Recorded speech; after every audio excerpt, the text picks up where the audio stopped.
We're looking at Steven Universe Ongoing number 13 today, and shockingly enough, the cover on this one is actually, like, kind of appropriate to the story being told.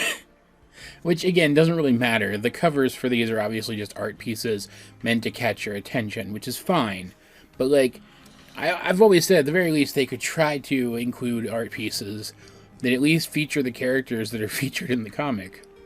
And this time they do. This is a Lapis, Peridot, and Steven story, technically speaking, even though Garnet features in it a bit and Peridot isn't in part of the story. And it even, in a small way, features water, I guess, technically, too. So, like, pretty appropriate cover, all things considered. And I found that more amusing than I should have, so I wanted to point it out. In this one, Peridot has been trying to get Lapis to spend time with her, coming up with activities for them to do together, but Lapis keeps blowing her off and eventually blows up at her, saying that she should be asking first, rather than assuming that they're going to do things together. And basically saying you should be communicating when Lapis isn't communicating with her, why she's being standoffish and spending so much time by herself. So Steven, as an outsider with an outsider's perspective, after coming into this situation just in time to hear their big argument, goes off to talk to Lapis on Peridot's behalf, and learns that Lapis is suffering from anxiety about the future that's causing her to feel depressed. Like, neither of those words are actually used here, anxiety, depressed, they aren't used here, but it's clear that that's what's happening. And Steven, of course, being the kind of person who wants to help his friends through their problems, tries to come up with a way to help Lapis deal with this. So he tries to distract her by taking her out for a day of fun at Funland. And this is where we get that little bit of involvement from Water, because she plays one of those water shooty games and wins a prize. But then the prize, the little pink whale from Rose's room, which is appropriate because we just talked about that episode recently on Revisiverse, it starts to fall on Steven, and then Garnet's there, and she catches it. And then she moves on with her day, mentions Future Vision, and moves on with her day. And Lapis had mentioned Future Vision earlier. She's not a Sapphire, so she can't see what's going to happen. People need to tell her things, right? But Lapis and Steven move on as well. They eventually end up on the Ferris wheel. They keep talking while they're on the Ferris wheel. And Lapis just can't allow herself to live in the moment. And then she tries to fly away. She says, I need to escape from this. And Steven goes after her and falls. And it's once again Garnet who's there to save him. And Lapis has a little bit of a brief back and forth with Garnet.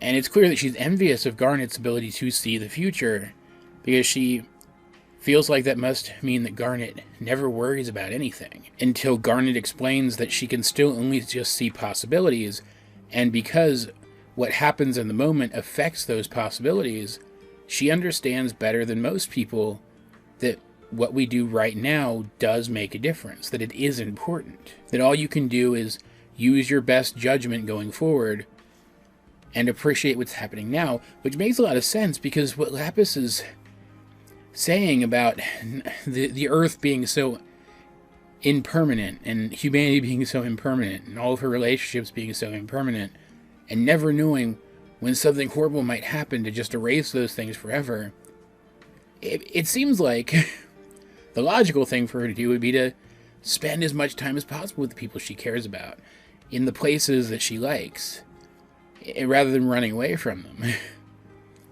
But I know from personal experience that feelings like that just can't be logicked away.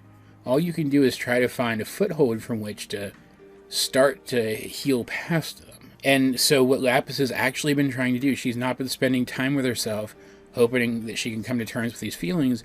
She's been trying to escape.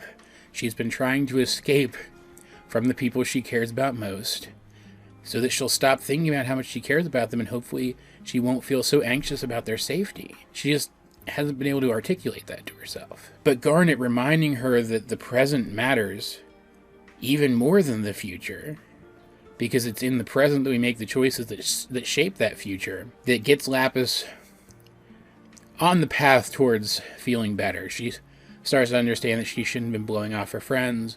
She goes home, she talks to Peridot, and they say that they're both going to work together to be more what the other needs. And it was a cool open ending that made it clear that Lapis isn't just magically over this, but she has a path forward. And I like that a lot. In a lot of ways, this is the heaviest of the ongoing issues that I've read through so far. In fact, it's heavy enough that, assuming that I remember, I'm going to try to remember to make a note. I might forget, though. But I'll get to it eventually, relatively soon.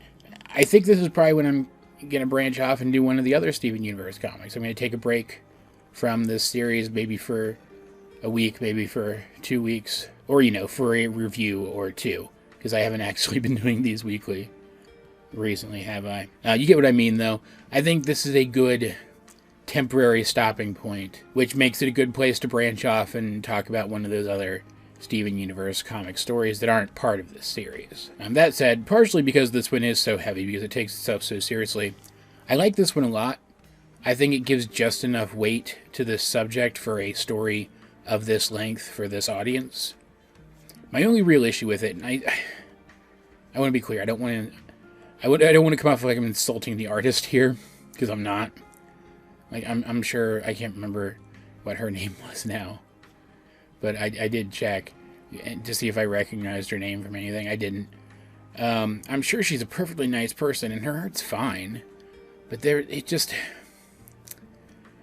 was something about it that felt off, and I was looking back through it, and I realized, while her Steven looks fine, and her Lapis looks fine, there's just a couple angles where they feel a little wonky, which is true of any time you're trying to translate something that usually moves into something still. Her Peridot just looks wrong. She doesn't seem to really understand how to draw Peridot's face well, and all of her characters feel a little bit like they were put through Willy Wonka's taffy puller, and that's just not a good look on Peridot.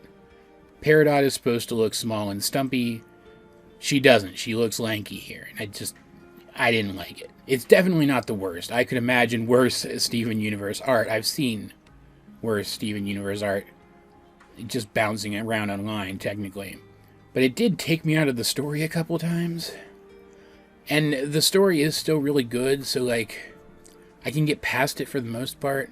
But it is something to mention. It's fine, but it could definitely be better. All of that said, though, guys, if you have read the 13th issue of Steven Universe Ongoing, what did you think of it? Let's get a discussion going in the comment section down below. And while you're down there, you might as well like the video, share it with anyone else who think would enjoy my content, subscribe.